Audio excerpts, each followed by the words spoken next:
Comme on est ce soir à la soirée sous tous les angles, c'est une première, 5 à 7, sur l'open data. Comment vous vous définiriez en une data? Vieux débutant. C'est-à-dire, si on peut développer un peu. Vieux débutant. Toujours à la recherche de nouveautés dans tous les domaines et ayant un certain âge et débutant continuellement dans tous les secteurs. Pour quelqu'un qui ne serait pas venu à la soirée ce soir, on parle d'open data. Pourquoi une image vaut 1000 mots?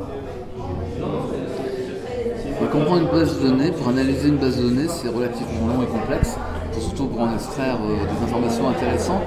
Et cette remise en forme, sous forme de graphique, est très lisible généralement par beaucoup de personnes. Donc c'est vrai que c'est une image pour 1000 mots. On parlait beaucoup d'émergence à tout niveau, du web 2.0, on arrive au nomadisme, comme vous disiez, où vous avez votre second bureau sur votre ordinateur. Jusqu'où on peut aller avec cette émergence on ouvre les données, est-ce qu'il y a encore des limites? Jusqu'où on peut aller? Alors, on tombe dans la prospective, donc jusqu'où on peut aller, je crois que ça va être également une question de matériel ou d'équipement. Si on prend l'exemple des écrans, qu'est-ce qu'un écran au jour d'aujourd'hui? Un écran, c'est un ordinateur ou éventuellement un smartphone ou des choses très concrètes. Il y a déjà des expériences qui sont faites aux États-Unis sur des voitures, sur les écrans qui sont intégrés dans les vitres arrière des voitures. Donc on arrive sur une nouvelle dimension, ça apportera encore des nouveautés, aussi bien au niveau des datas, puisqu'on va retrouver les paysages qu'on parcourt, les endroits où on se trouve, la géolocalisation. Donc illimité peut-être pas, mais surprenant certainement. Dernière question, on en est où ce soir à Roubaix dans l'open data? Oh là, j'ai un joker. Il y a des datas à Roubaix, il y a beaucoup de datas.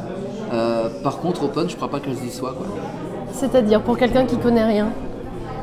Pour quelqu'un qui ne connaît rien, des bases de données, des informations au niveau communal, régional,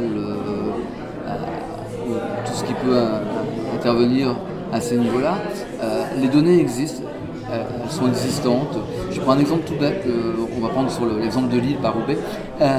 Il existe une bibliothèque municipale avec plusieurs endroits. Si vous cherchez un bouquin dans cette bibliothèque municipale, c'est très compliqué pour le trouver, à quel endroit il se trouve. Alors qu'il existe des applications qu'on pourrait mettre en open data en disant je mets à disposition le fichier complet des bibliothèques de Lille et je cherche à quel endroit se trouve le bouquin le plus proche de moi. Ok. Un dernier mot? Merci de m'avoir invité. Merci à vous.